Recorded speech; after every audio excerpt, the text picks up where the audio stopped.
sound when you turn the key?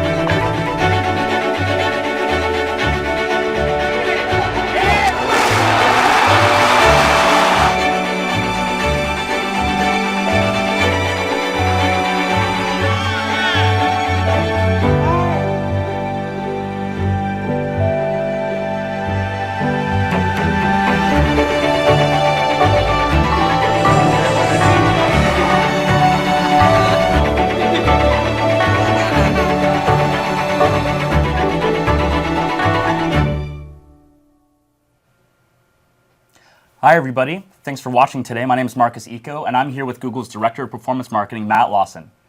Thanks for having me, Marcus, and thanks everyone for joining in. Yeah, absolutely. You know, the video that we just watched is a great introduction into what we're going to be covering today, which is Micromoments, the new battleground for brands.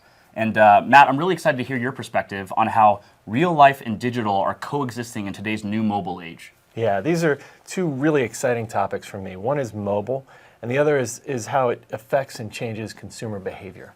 You know, as advertisers, as marketers, oftentimes when we start the discussion about mobile, we start it in a discussion around technology. We think about devices and form factors and apps and mobile sites. But as marketers, we really need to take a step back and get back to our roots, really becoming digital anthropologists, digital psychologists, trying to get inside consumers' heads and understand their behaviors on mobile devices. And if we do that well, we can get the insights that we need to set up the right marketing campaigns for success in mobile. Great, I love that. It's a refocus on the human element within marketing. And you've brought some great stories today to kind of speak to that a little bit. Yeah, so we've been doing some ethnographic research over the past year. We actually contacted a bunch of people. We asked them to monitor their searches and also take selfies when they had real moments. And then we interviewed them and talked to them afterwards. And the results were exciting. We got some insight into real people with real needs and who had very real moments. So the first one I want to talk about here is a woman named Kathy. Kathy is 42 years old. She's a school teacher who lives here in the Bay Area. And Kathy likes to save a little bit of money by making her espressos at home rather than going to a local barista shop. One day, very recently, Kathy was washing her dishes and she broke her milk frother. Uh-oh. Yeah, exactly. So now, what's interesting is without even hesitating, without finishing the dishes, she reaches for her phone. She does a search for Bodum milk frother, which is the brand that she had. She finds a similar model on Amazon.com. And after reading a couple reviews, with one more click, she makes a purchase and is on the way with the rest of her day. Oh, great. Well, that sounds like a pretty normal thing to do. Help me unpack this example a little bit. What does Kathy's behavior tell you as a marketer? Yeah, I think there's two things that are really interesting about Kathy's behavior. First of all is the immediacy of her response, right? She breaks her milk frother, she reaches for her phone, and she takes action. It's not like she waited till later in the day and got online or went to a store. And the second thing is even more interesting. If we unpack this a little bit, Kathy's husband had broken a milk frother recently too. I know. So imagine this. This family has a bit of a cappuccino problem. I might need to stay away a little bit. That's right. But when he went to replace the milk frother that he broke a few months ago, he went to a local retailer named Sur La Table. And Kathy, when she was doing her search, when she had her moment, found Amazon but didn't find a result for Sur La Table. Right. And because Amazon offered the convenience and value that she needed and the frictionless buying experience, she went right through the checkout process and never even considered a brand that she liked, despite the fact that they had the same item at the same price at a store nearby where she could have picked it up the same day. Wow. So this is a great example where multiple marketers could have won in this moment, but because Amazon was there, they won the sale. That's right. We're seeing consumers on their mobile devices, because of that need for immediacy and immediate satisfaction of their wants and desires. Oftentimes they're more loyal to their own needs than they are to brands that they know and love. Right. Now, that makes sense as far as micro moments for Kathy's situation, but what about a more considered purchase, something like a longer sales cycle? Yeah. So this doesn't just happen immediately when we want to make a purchase. We've got another story here of a woman named Erica. Erica is 32 years old. She's a working professional in the Austin, Texas area. And Erica and her husband have been looking for a new house to meet the needs of a growing family. One day recently, Erica was waiting in the airport for a flight, and she flipped into research mode. She reached for her phone. She wanted to find out how much house she could afford, and so she searched for Mortgage Calculator, where she ultimately found her a site that gave her the information that she needed. Well, so that sounds like a pretty normal thing to do. How should marketers think about this one? Yeah, so what's interesting about this is obviously this wasn't an isolated moment. I see. Yeah. Right? It was one step in a long and considered journey where Erica searched over the coming months for homes, home builders, schools and neighborhoods, financing options. And what's interesting about this is when we talked to Erica, she said that this process was very different than the process that she had gone through 4 years ago when they bought a home. 4 years ago, she and her husband, when they were researching homes, used to sit down at the kitchen table on their laptop and burn a Saturday or a Sunday afternoon researching. Yeah. Now, Erica doesn't have time for that. Instead, Erica uses stolen moments throughout her week while she's waiting in line at the grocery store, waiting for a flight, waiting to pick up her kids at soccer. Those are the moments that she uses to advance her journey and her dream of having a new home. Yeah, I love that, stolen moments. I think Erica's a great example of how the landscape has changed so much for consumers and their decision-making process from just a few years ago. And you've got a name for this, right? Micro moments. That's right. Yeah, so we're trying to unpack this behavior and explain it to marketers, and we're calling them micro moments. Micro moments are your new, I want to know, I want to go, I want to do, I want to buy moments. This is our digital reflex. When we want something, when we have an intent-rich moment and we reach for the nearest device to us. And because we're reaching out for information, these are the moments when we're open to having our preferences shaped, open to help with the decisions we need to make along a journey to accomplish something. And because this is a decision-making behavior, it's one that advertisers and marketers really need to pay attention to, because being there and being relevant for consumers is going to allow you to win their hearts, their minds, and ultimately their dollars. Wow. So talk a little bit more about the behavior behind all of this stuff. Yeah. So if you look at the ethnographic research, I think there were three things that really popped out to us. The first was immediacy. Because we have devices, because we can reach for them whenever and wherever we are, we do. Right? And as a result, our expectations for immediacy have risen. They're higher than ever before. Look at Kathy. She broke her milk frother, she reached for a phone, she replenished it within minutes. Right? The second thing that's interesting to see here is because of the immediacy, because we're acting in the moment, we're now acting in short bursts or spurts of behavior. And as a result, we don't have time to browse around a site over the course of a considered session or an afternoon like Erica used to. And so our expectations for relevancy of advertisers are higher than ever before.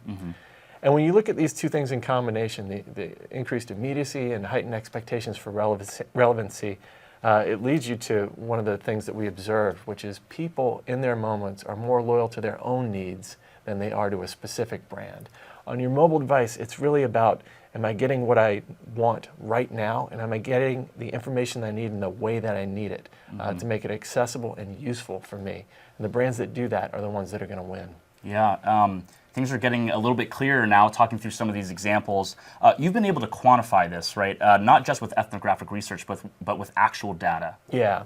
So we've all known that mobile's big.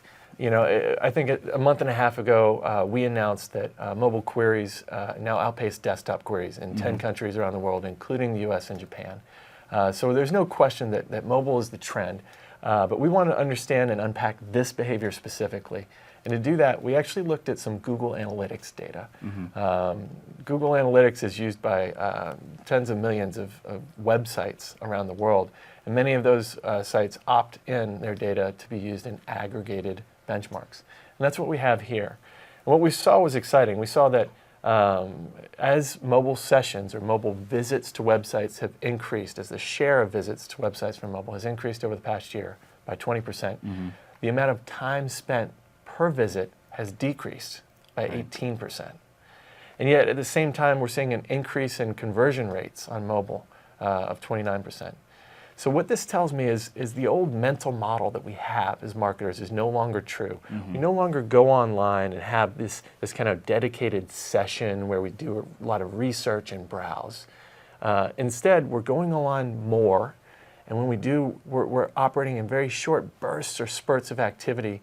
But because we're online more and finding information in bite-sized chunks along our path, we're actually making decisions faster than ever before. And this by the numbers is Micromoments. Wow, so the numbers are telling us that things have changed. How about marketers that are doing a good job right now within this environment? Yeah, so I think we have to look at marketers who are successful in this environment. And we've got a few great examples. The first one I'll talk to you about is Shutterfly.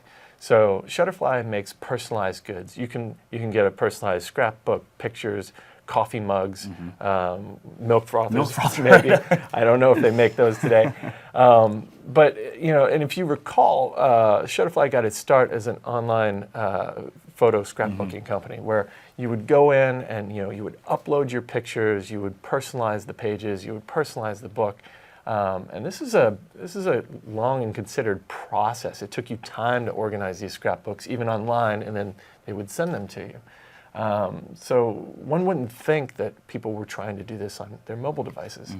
But in fact, Shutterfly saw a large and increasing percentage of their traffic coming from mobile. Wow. So they wanted to understand this behavior. And to do that, they actually turned to reporting within AdWords that we released last year called estimated cross-device conversions.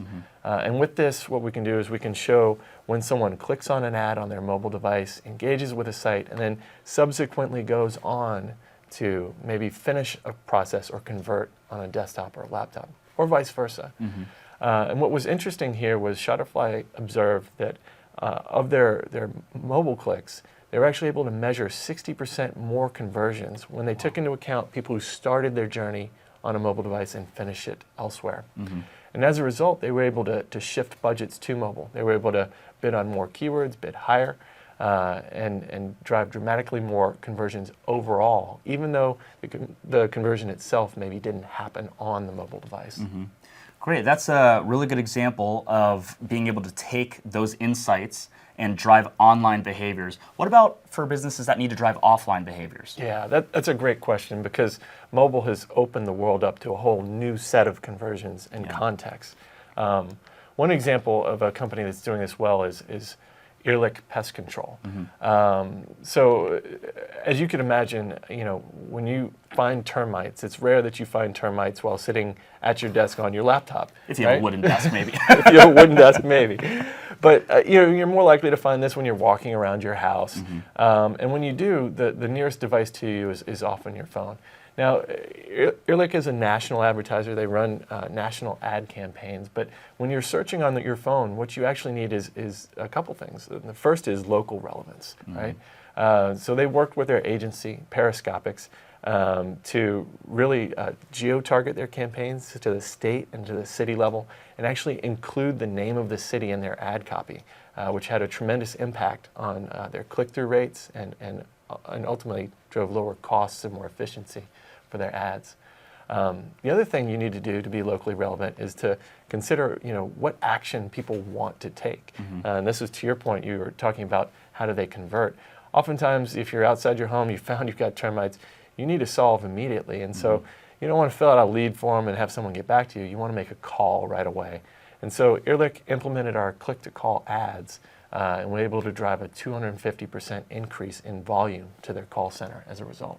Wow. So Shutterfly, Ehrlich, doing great within search. How about an example of a brand that's being able to drive some real success outside of just search? Yeah. So this isn't just about search, and it's not just about the bottom of the funnel. This behavior is happening throughout the purchase journey. And so there's great examples of customers who are using Micromoments to drive brand awareness as well. One of them is a company called Nordeus. Nordeus is a social gaming company, and they have a great product out there called Top 11. This is it's a soccer game where you get to be the coach and trade players and make game time decisions. And they run television campaigns to drive awareness of their new launches, like when they came out with the new version of Top 11 this year. But they wanted to run campaigns in digital so they could capture people in the context of when they were actually engaged with their devices. So to do that, they worked with us on the YouTube side. And what was interesting here was a couple things. First of all, they took into account their customers' context. So they typically target demographically, men, typically younger. But on top of that, they layered on contextual targeting into people's affinities and interests. So they were able to actually serve video ads on top of videos of actual soccer highlights or soccer games that people were going to watch on YouTube. And the second thing that they did, which was even more interesting, was really understanding the context of the user on their mobile device. The user on their mobile device doesn't want to watch a 60-second television spot before they get to their YouTube content. So they shortened their spot to 30 seconds. Not only that, they really made sure that the first 5 seconds were very engaging, because on YouTube you can skip the ad, and so if that first 5 seconds isn't really exciting and engaging for the consumer, they won't continue on to see the rest of the ad. The results they had here were tremendous. They had 60,000 app downloads in just the first 6 weeks at a competitive rate, and they also measured through our tools the increase in unaided brand awareness in this category, which was dramatic as a result. That's great. So these are some examples of marketers that are taking advantage of the new landscape right now. What are some action items for all the marketers listening out there that they can start with? Yeah. So I think the challenge here is, the purchase journey has become fragmented. So you've got now hundreds of moments happening for people each day for millions of people, and that creates billions of moments to win. And as a marketer, it's your job to connect the dots between people's intent and context and all of these moments that truly matter to your business. And that's not an easy job. But I'll try and give people, I think, three recommendations or places to start here. The first is you really want to start out by identifying all of the micro moments that matter to your business. And the good news is, as a marketer, you should be able to rattle this off the top of your head. You already know when consumers reach out to you and why. But it's worthwhile to take the time and ask yourself, is that different in a mobile context, right? When people reach out to my website, is it different, if they're actually standing in the store aisle looking at a product on the shelf as opposed to, just shopping from home? And as you work through some of the ways that people try and reach you on mobile and the things that they're looking for, it may change your perceptions and your insights into what types of moments you have to win. Google can help a lot here. Our AdWords products will show you what keywords and queries people are actually searching and clicking on, so you can get a sense not only broadly but specifically for mobile. And you can also look at Google Trends to see what types of terms are trending on mobile and where. Once you've identified your moments, the next thing you need to do is really deliver on people's needs in the moment. And this is where the technology challenge comes into play. You've got a lot of things to coordinate. You've got to get your digital media strategy right. You've got to get the right content for people's needs. It needs to be bite-sized for their mobile context. You need to determine if you're going to put that into an app or a mobile website. You've got to think about UX and UI, and then ultimately, how do I incorporate all the contextual signals, like someone's location, to serve up the right content? Getting all those things right can be simplified a little bit if you focus in on the micro moments, step back and understand people's needs and motivations. And if you can build personas of your customers and say, these are the needs, these are the motivations that they've got, how do we solve them? It can be like a unifying thread almost that runs through each of those different teams that's trying to accomplish one goal. Yeah. And the last thing you need to do is really measure all the moments that matter. Mobile's changed how we measure. With a fragmented consumer journey, it's no longer the case that we can simply measure the online sale and be done with it. Yeah. So at some level, you've got to step back and say, what's our top line KPI? Are we trying to drive profits? Are we trying to drive margins? Are we trying to drive volume? And then beneath that, understand what are all of the different paths that people could convert. Sure, they could buy online, but they might begin a journey on one device and finish it on another. They might actually convert in an app. They may try and call your business. They may even click on an ad and then actually walk into a store and make a physical purchase. And mobile really is an enabler of all those transactions. So when you think about measurement, you really need to think about, can I start to estimate how each of these things plays into my total conversion picture? And ultimately, can I get better at being precise in these measurements? And that's where Google can help. We've provided a lot of tools within AdWords to let people measure just those types of paths, and we're improving them as we speak. Great. Well, we've covered a lot of ground today. We've talked about the human element, bringing that back within marketing. We've talked about some real-life stories of consumers and how that's changed the landscape for marketers to then address. We've got the quantifiable data outside of just the ethnographic research to map this out and what marketers need to do. So I hope everybody out there is inspired to get started. I certainly learned a lot today. Thank you so much for your time, and everybody, thanks for watching us today. Thank you.